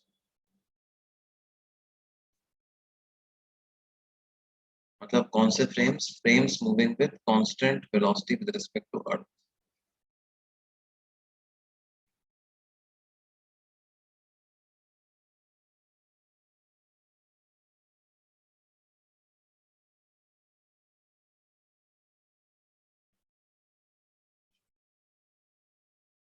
अच्छा, अब ये सेम कैसे रहेगा यार, क्योंकि नेट फोर्स तो कितना होता है, नेट फोर्स होता है QE plus QV cross P। Net electromagnetic force कितना होता है, आप कह रहे हो साहब ये वाला फोर्स तो बदल जाएगा लेकिन टोटल फोर्स सेम रहेगा।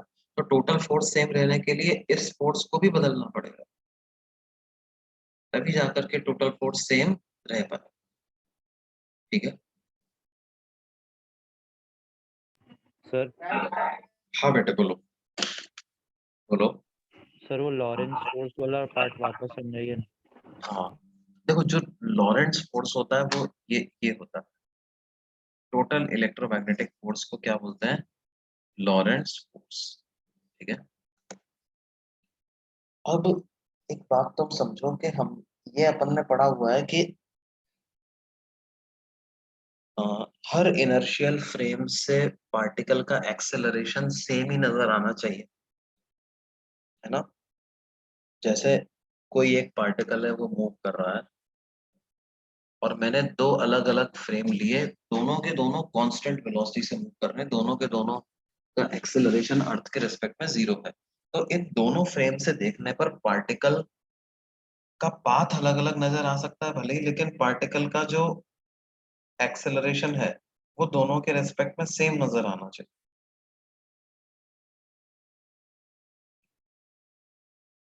हाँ सर। है ना बेटे, तो क्या होगा, अब ये एक्सेलरेशन सेम कब नजर आएगा, एक्सेलरेशन सेम तब नजर आएगा जब दोनों से देखने पर नेट फोर्स सेम नजर आए। ठीक है, दोनों से देखने पर नेट फोर्स जब सेम नजर आए तभी तो एक्सेलरेशन सेम नजर आएगा। हाँ सर। अब नेट फोर्स क्या होता है, QE plus QV cross P, है ना। अब हमने कहा कि यार ये फोर्स दो, अगर इनर्शियल फ्रेम से देख रहे हैं ना, कांस्टेंट वेलोसिटी से चलने वाले दो अलग अलग फ्रेम से देख रहे हैं, एक रुका हुआ है दूसरा कांस्टेंट वेलोसिटी से चल रहा है, या एक कांस्टेंट वेलोसिटी V1 से चल रहा है दूसरा कांस्टेंट वेलोसिटी V2 से चल रहा है, तो इन सारे फ्रेम्स से देखने पर टोटल लॉरेंस फोर्स मतलब QE plus QV cross B की वैल्यू सेम नजर आनी चाहिए। अब हमने कहा यार ये वाला जो पार्ट है ये तो क्या होता है, अलग अलग फ्रेम में अलग अलग नजर आता है। ठीक है, लेकिन हम बोल रहे हैं टोटल वैल्यू जो है वो सारे फ्रेम में सेम नजर आनी चाहिए। इसका मतलब क्या है, इलेक्ट्रिक फील्ड का फोर्स भी फ्रेम के डिपेंडेंट हो गया,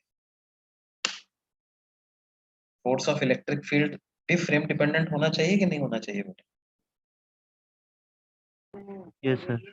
हाँ ये भी होना चाहिए, तभी तो टोटल लॉरेंस फोर्स सेम आएगा। अब सर हाँ बोलो बेटे। सर वो आपने बोला कि इलेक्ट्रिक फोर्स भी फ्रेम डिपेंडेंट होना चाहिए, लेकिन होता नहीं है ना इलेक्ट्रिक फोर्स फ्रेम डिपेंडेंट। होता है electric force is also frame dependent. ध्यान दो बेटे कि ये चीज जब लोगों को समझ में आई ना, अ, तभी तभी एक टर्म कॉइन हुई जिसका नाम क्या है, इलेक्ट्रोमैग्नेटिक फील्ड।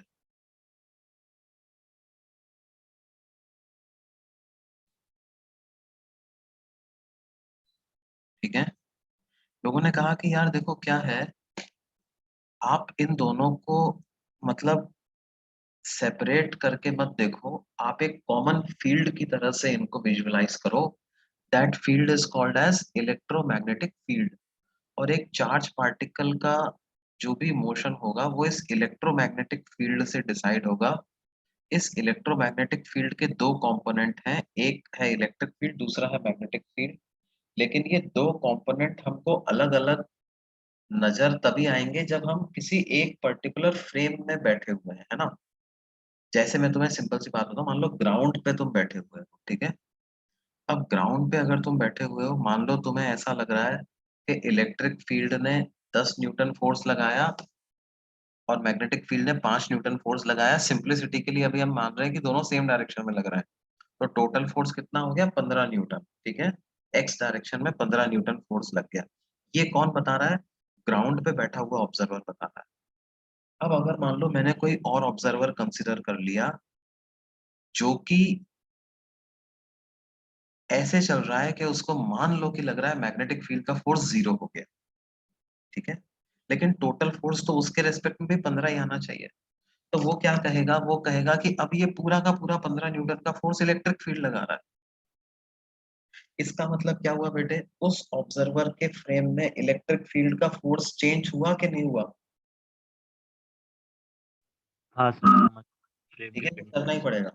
ध्यान दो, कई जो अच्छी बुक्स होती है हायर फिजिक्स की, वो इलेक्ट्रिक फील्ड और मैग्नेटिक फील्ड को एक दूसरे का रिलेटिविस्टिक वेरिएशन ही बताते हैं। वो कहते हैं magnetic field is nothing but relativistic variation of electric field and vice versa, both are basically relativistic variation of each other, ठीक है। सर है ना। और बात क्या है कि ये इसका जो ट्रांसफॉर्मेशन कैसे करते हैं उसका एक अलग फॉर्मूले होते हैं, है ना। How do we transform electric field from one frame to another, how sir do we transform magnetic field from one frame to another, जिनको लॉरेंट्ज ट्रांसफॉर्मेशन के नाम से जाना जाता है। हाँ बोलो बेटा।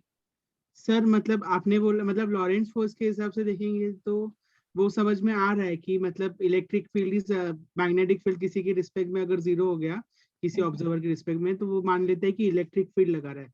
लेकिन सर अगर इलेक्ट्रिक स्टैटिक फोर्स हम लोग देखेंगे तो वो चार्ज पे डिपेंड करता है ना, चार्ज तो मतलब ये नहीं नहीं, रहता है ना, अच्छा अभी फ्रेम सुनो ये। इंडिपेंडेंट रहता है ना, तो वैसे समझ में नहीं आ रहा है कि हाँ हाँ, देखो जो अभी इलेक्ट्रोस्टैटिक वाली बात तो खत्म ही हो गई ना बेटे। अभी तो हाँ हम लेकिन किसको डील कर रहे हैं, we are dealing with electrodynamics, right.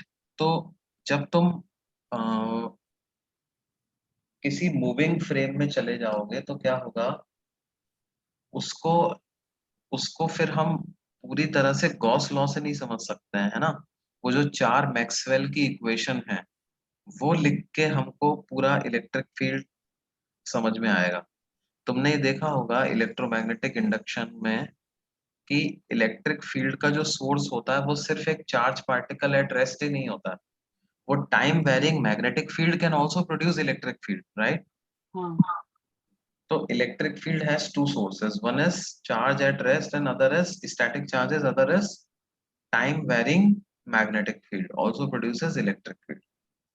तो जब ये पूरी अंडरस्टैंडिंग के साथ अपन इलेक्ट्रिक फील्ड को समझते हैं ना, तो हमें ये बात निकल करके आती है कि इलेक्ट्रिक फील्ड भी फ्रेम डिपेंडेंट हो, ठीक है। सर लेकिन मतलब हम लोग जब भी इलेक्ट्रिक फील्ड की वजह से जो फोर्स लिखते हैं इवन मूविंग चार्ज पे भी, वो E इंटू क्यू ही लिखते हैं ना, अगर वो मतलब किसी एक फ्रेम में लिख देते हैं ना बेटे। भाई हाँ बात क्या है, जैसे जब मान लो मैं तुम्हें ये बात कह रहा हूं कि इलेक्ट्रिक फील्ड एक्स डायरेक्शन के अलोंग ई है ना, और मैग्नेटिक फील्ड जेड डायरेक्शन के अलोंग बी है, राइट। तो इसका मतलब क्या है, मैंने एक फ्रेम डिसाइड कर लिया है, ठीक है। I am sticking to one frame, और जब तक मैं फ्रेम बदलता नहीं हूं तब तक आई कैन ऑलवेज राइट कि इलेक्ट्रिक फील्ड का फोर्स है क्यू ई आई कैप और मैग्नेटिक फील्ड का फोर्स है क्यू वी क्रॉस बी, ठीक है बेटे। एंड हाँ sir as long as I am not question के बीच में मैं जब तक अपना फ्रेम नहीं बदल रहा हूँ तब तक मेरे को कोई तकलीफ नहीं है, I can write it as to I can. दिक्कत कब होगी, जब कोई ये कहने लगे कि मैं किसी और फ्रेम में इस क्वेश्चन को सॉल्व करूँ। जब तुम किसी और फ्रेम में इस क्वेश्चन को सॉल्व करने लगोगे तो अब तुम ये नहीं बोल सकते कि उस फ्रेम में भी इलेक्ट्रिक फील्ड एक्स डायरेक्शन में ई ही रहेगा, उस दूसरे ऑब्जर्वर को इलेक्ट्रिक फील्ड कुछ और दिखाई देने लगता है। ठीक है, तो जब भी तुम्हारे सामने कोई प्रॉब्लम आती, कोई कहता है साहब इलेक्ट्रिक फील्ड इतना है, मैग्नेटिक फील्ड इतना है, इसका मतलब क्या है, उसने किसी एक ऑब्जर्वर को रेफरेंस मान लिया है। और अगर वो ऑब्जर्वर को स्पेसिफाई नहीं कर रहा है तो इसका मतलब उसने ग्राउंड के रेस्पेक्ट में बता रहा है कि इतना इलेक्ट्रिक फील्ड और इतना मैग्नेटिक फील्ड है। एज लॉन्ग एज तुम भी ग्राउंड के रेस्पेक्ट में क्वेश्चन को सॉल्व कर रहे हो तो तुम्हें कहीं कुछ बदलने की जरूरत ही नहीं है।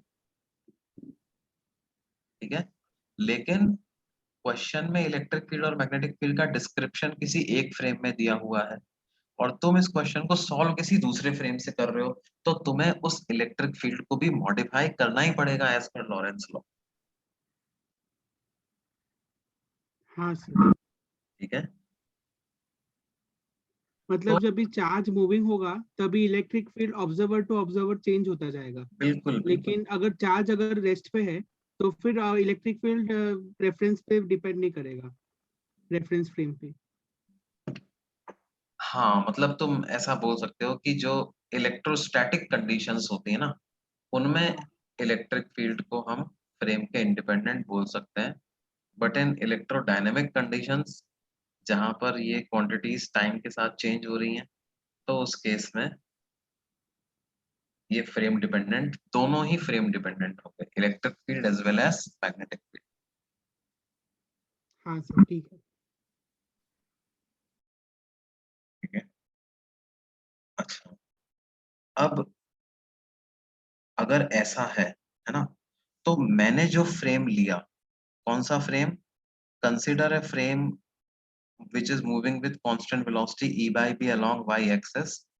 इस फ्रेम के हिसाब से क्या हुआ, जो पार्टिकल पे फोर्स लग रहा है वो पूरा का पूरा मैग्नेटिक फोर्स के बराबर ही आ गया। इसका मतलब टोटल लॉरेंस फोर्स को सेम रखने के लिए इलेक्ट्रिक फोर्स को जीरो करना पड़ेगा। अब इलेक्ट्रिक फोर्स को जीरो कब हो पाएगा, जबकि इलेक्ट्रिक फील्ड खुद जीरो हो जाए। ठीक है, तो बेसिकली अब इस नए फ्रेम में देखो हमारी समस्या कितनी आसान हो गई। इस फ्रेम में हमारी प्रॉब्लम इतनी आसान हो गई कि इलेक्ट्रिक फील्ड हो गया जीरो, मैग्नेटिक फील्ड तो z डायरेक्शन में ही है, नेगेटिव z डायरेक्शन में, और पार्टिकल की इनिशियल वेलोसिटी क्या हो गई, e बाई b, नीचे की तरफ, है ना। अब अगर इलेक्ट्रिक फील्ड जीरो है, वेलोसिटी पार्टिकल की e बाई b नीचे की तरफ है, magnetic field negative z direction में है, तो with respect to this frame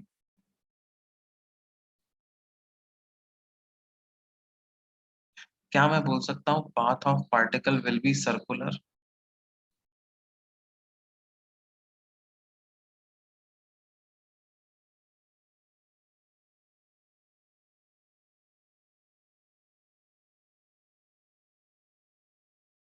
path of particle will be circular.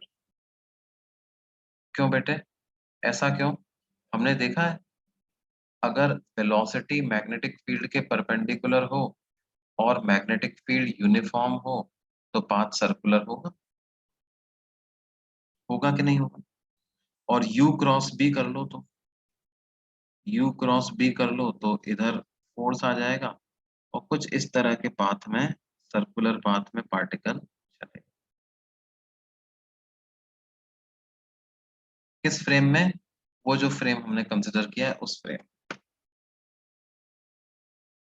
और रेडियस ऑफ सर्कुलर पाथ क्या आएगी, M U by Q B. u की वैल्यू पुट कर दो, u की वैल्यू e बाई बी है डिवाइडेड बाई क्यू बी, तो कितना आ गया, M E by Q B square. लेकिन ये जो सर्कुलर पाथ हमें नजर आ रहा है वो किस फ्रेम में नजर आ रहा है, with respect to a frame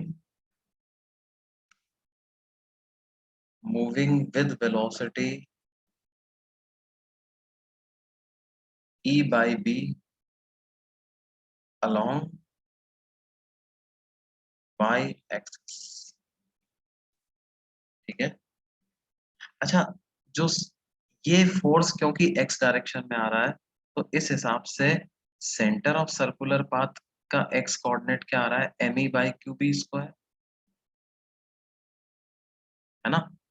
लेकिन एक्चुअल में देखा जाए तो ये सेंटर खुद आगे मूव कर रहा है किस वेलोसिटी से, e by b वेलोसिटी से। तो अब इसको ग्राउंड के रेस्पेक्ट में कन्वर्ट कर लो तो क्या आ जाएगा,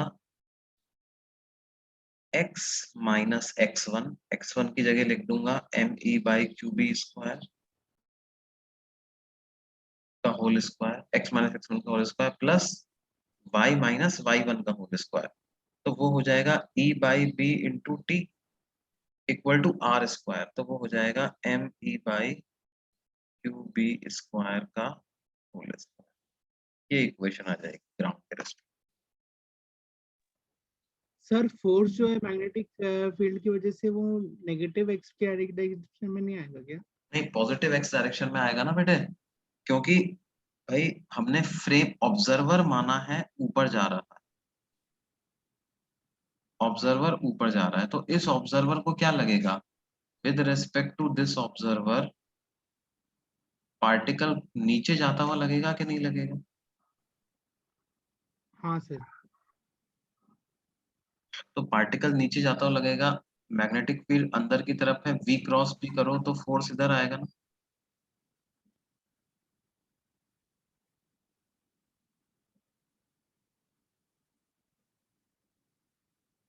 हाँ सर समझा, सॉरी। ठीक है, तो ये देखो ऐसी ये इक्वेशन आ जाएगी, यही इक्वेशन अपन ने लेके आए थे, ध्यान दो तुम, देखो पीछे जा,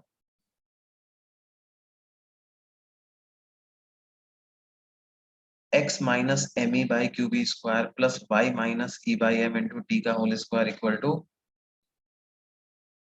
M E by Q B square का होल स्क्वायर। देखो ये वही वाली इक्वेशन आ रही कि नहीं है।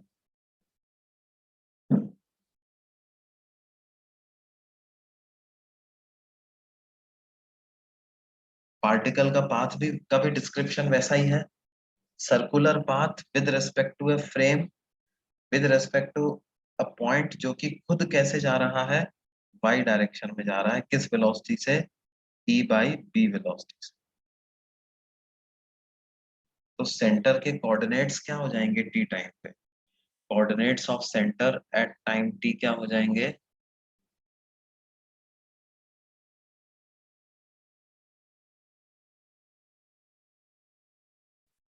x कोऑर्डिनेट क्या हो जाएगा बेटे, M E by Q B square जो कि रेडियस के बराबर ही है, और y कोऑर्डिनेट हो जाएगा e by B into T.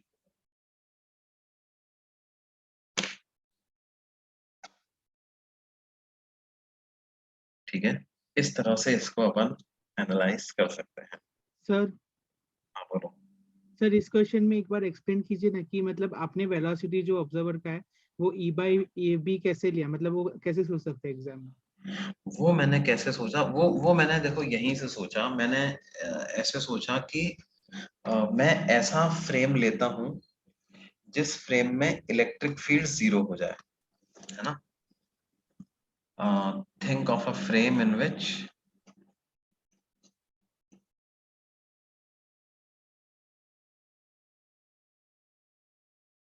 Electric field becomes 0, इसका मतलब फोर्स ऑफ इलेक्ट्रिक फील्ड 0 हो जाए, इसका मतलब क्या हो जाए कि मैग्नेटिक फील्ड का फोर्स ही नेट फोर्स के बराबर आ जाए। अब मैग्नेटिक फील्ड के फोर्स का क्या फॉर्मूला होता है, क्यू वी क्रॉस बी, और बी कितना था, माइनस बी के कैप, ठीक है। और जो नेट फोर्स मेरा आ रहा था ये मैंने कब कर दिया था, एट टी इक्वल टू 0 पे ऐसा कर दिया था। नेट फोर्स मेरा टी इक्वल टू 0 पे कितना था बेटे, क्यू ई आई कैप के बराबर था, राइट। तो अब मेरे को ये क्यू से तो क्यू कैंसिल हो गया, ऐसा वेलोसिटी मेरे को देखना है such that this condition satisfy, यानी कंडीशन सेटिस्फाई हो जाए। तो क्योंकि इधर आई कैप आ रहा है तो मुझे ये समझ जाना चाहिए कि velocity must be along Y axis, है ना? ठीक है, और वेलोसिटी वाई एक्सिस के अलोंग होगी तो जे क्रॉस के अगर मैं करूंगा आई जे के, हाँ, तो जे क्रॉस के तो प्लस आई कैप आ जाता है, तो मुझे माइनस जे चाहिए, तो velocity must be along negative Y axis.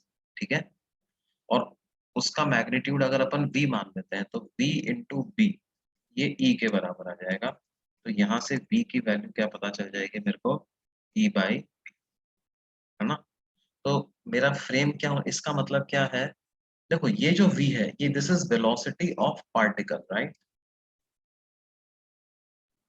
हाँ sir. A frame must be such that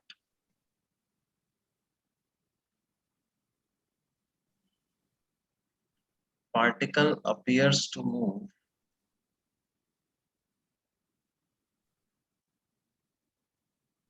with the speed v by b in negative y direction at t equal to 0 in that।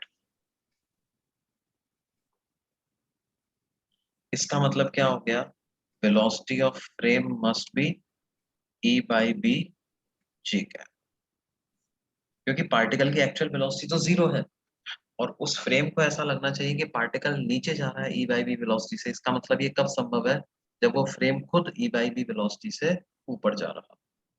Sir वो actual velocity तो t is equal to 0 पे ही है ना, तो frame भी हम लोग उसी टाइम पे देख रहे हैं। हाँ, बट वो आगे भी वो कंडीशन सेटिस्फाई ही रहेगी उसकी, है ना? मतलब आगे जब भी मतलब इलेक्ट्रिक फील्ड आता है तो वेलोसिटी आता है एक्स डायरेक्शन में, तभी भी मतलब ये सेटिस्फाई रहेगा कंडीशन की इलेक्ट्रिक फील्ड 0 ही रहेगा, जीरो ही रहेगा, जिस फ्रेम में हम देख रहे हैं। जीरो ही रहेगा, बिल्कुल। ठीक है सर। सर वो एक बार बताइए ना, मतलब वो कैसे सेटिस्फाई हो रहा है आगे। वो आगे भी हो जाएगा, देखो क्या है, जैसे तुम इस तरह से समझो ना कि भाई थोड़े टाइम के बाद क्या हुआ, पार्टिकल की इनिशियल वेलोसिटी नीचे थी, उसका पाथ ऐसा हो, ठीक है? मान लो जैसे पार्टिकल यहाँ पे आ गया, ठीक है, इधर आ गया है, मतलब उस फ्रेम में पार्टिकल की वेलोसिटी इस डायरेक्शन में हो गई है और वो e बाई बी हो गई, ठीक है? हाँ सर। अब देखो मैग्नेटिक फील्ड अंदर की तरफ, तो इस पर फोर्स किधर चाहिए मेरे को, ऊपर की तरफ, है ना? नेट फोर्स मतलब किधर लग रहा है, बिकॉज पाथ इज सर्कुलर तो नेट फोर्स ऊपर ही है ना। हाँ सर। और अकेले मैग्नेटिक फील्ड का फोर्स भी ऊपर ही आ रहा है बी क्रॉस बी के हिसाब से, तो यहाँ भी मेरे को इलेक्ट्रिक फील्ड के फोर्स की कोई जरूरत नहीं है, क्यों भाई? हाँ हाँ समझा सर, मतलब हाँ ऐसे समझा। समझो ना कि अगर मान लो वेलोसिटी इसकी जब इधर हो गई है, मैग्नेटिक फील्ड का फोर्स तो ऊपर आ रहा है बी क्रॉस बी के हिसाब से, अगर इलेक्ट्रिक फील्ड का फोर्स भी लग रहा होता इस समय पे तो नेट फोर्स कुछ एंगल पे आ जाता ना, जबकि ऐसा नहीं हो रहा, नेट फोर्स भी ऊपर ही आना चाहिए और मैग्नेटिक फील्ड का फोर्स भी ऊपर ही आ रहा है, तो this condition is always satisfied. ऐसा नहीं है सिर्फ एक ही समय पे सेटिस्फाइड है। नेट फोर्स ऊपर क्यों होना चाहिए, उसका क्या रीजन अरे है नेट मतलब। फोर्स ऊपर इसलिए होना चाहिए ना, पाथ उसका यूनिफॉर्म सर्कुलर मोशन है, तो हाँ हाँ सेंटर की तरफ ही तो होना चाहिए ना नेट फोर्स, सर्कुलर हाँ पाथ। हाँ सर समझा। नहीं, हाँ सर समझा। ये बात है बेटा।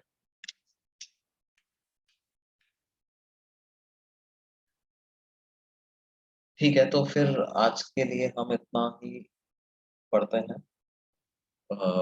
बाकी हम अगली क्लास में कंटिन्यू करेंगे। अगली क्लास में ये फोर्स की तो बात अपन ने काफी कर ली है, force on a moving charge. अगली क्लास में अपन बात करेंगे force on a wire, current carrying wire, और torque on a current carrying wire. उसके क्वेश्चंस करेंगे, उसके थ्योरी पढ़ेंगे अपन, ठीक है। शीट में इसके क्वेश्चंस हैं कई सारे, उनको प्रैक्टिस करिए आप लोग, है ना। जब तक खुद से प्रैक्टिस नहीं करोगे 20-25 क्वेश्चन, तब तक मजा नहीं आएगा।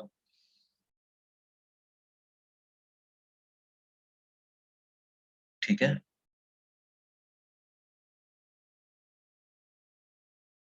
ये मैं तुम्हें नोट्स इसके शेयर कर देता हूँ आज के।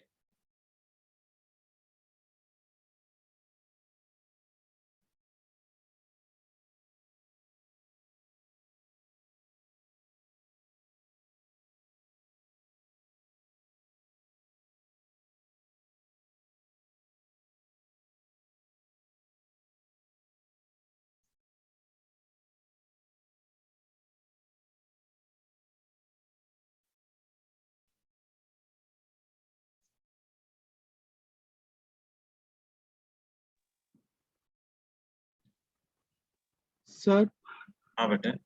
सर आप जो ये लेक्चर्स रिकॉर्ड कर रहे हैं वो आप अपलोड कर देंगे क्या प्लीज?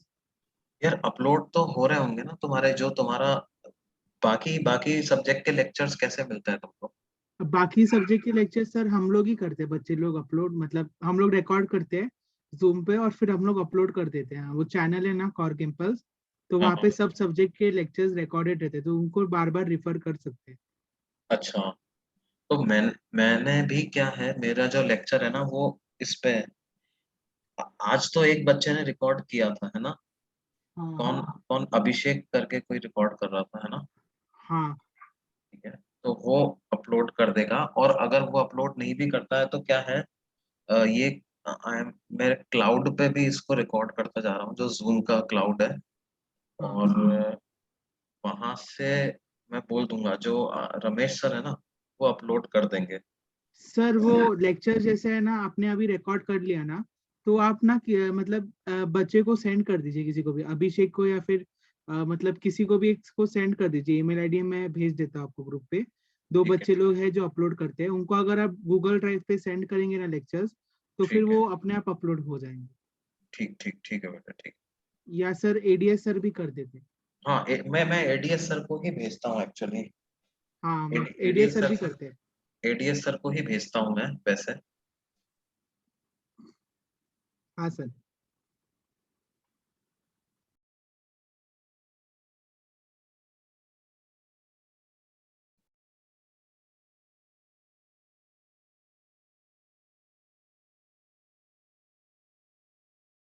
ठीक है, तो वो एडीएस सर कर देंगे, है ना, मैं भेज दूंगा।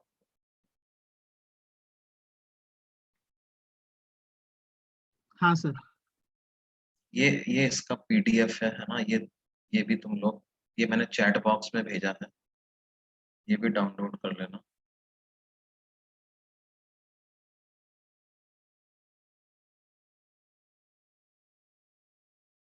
ठीक है बेटा, ओके, फिर अगली क्लास में कर लिया, डाउनलोड कर लिया ये।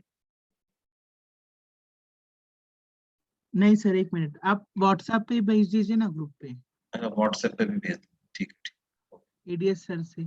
ठीक है, ठीक है बेटा, चलो बाय।